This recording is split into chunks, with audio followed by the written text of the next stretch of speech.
আসসালামু আলাইকুম রাহমাতুল্লাহ।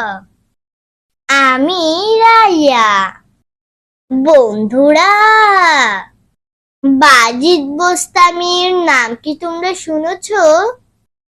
আবৃত্তি করছি বাজিদ বোস্তামিকে নিয়ে লেখা কবি কালিদাসের অসাধারণ একটি কবিতা।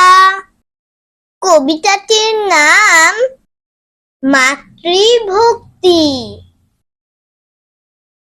বাজিদ বোস্তামি শৈশব হতে জননীর সেবা করিতেন দিবাজামি।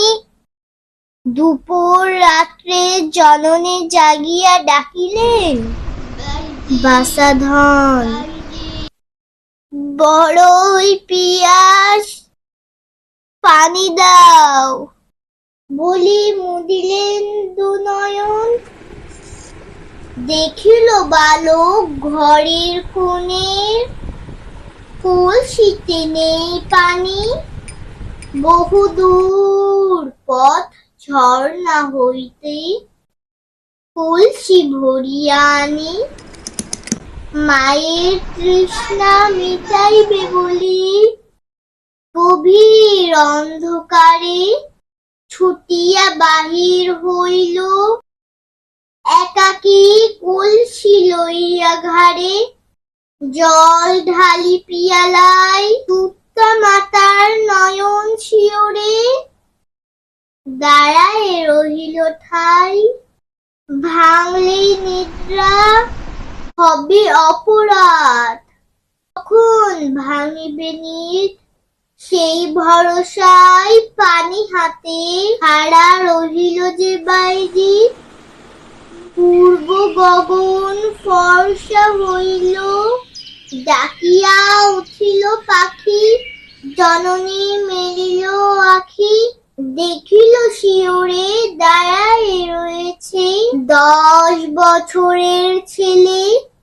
পানি হাতে কেন বুঝিল না মাতা, প্রথম নয়ন মেলে সহসা পড়িল মনে। গভীর রাতে পিপাসায় পানি চেয়েছিল বাসাধনে। কহিল মা, মরি মরি বাসারে আমার, পানি হাতে করে সারা রাত্রটি ধরি দাঁড়াইয়া আছো, ঘুমাওনি আজ?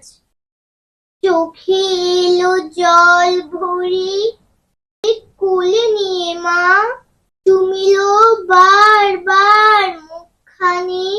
কহিল জননী নয়নের মনি, সাধারণ শিশু নও, খোদার দোয়ার বরকতে তুমি জগৎ পূজ্য হও।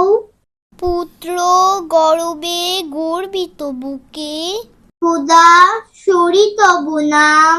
তোমারে আমার জীবনের সম্বল সপিলাম।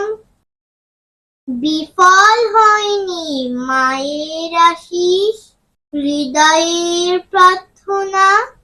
জগৎ বন্দো পিয়ান গুরুদের, বাজিদ একজনা।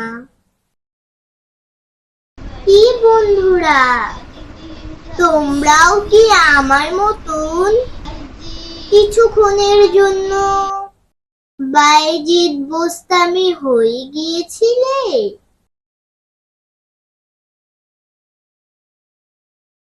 ধন্যবাদ। আসসালামু আলাইকুম রাহমাতুল্লাহ।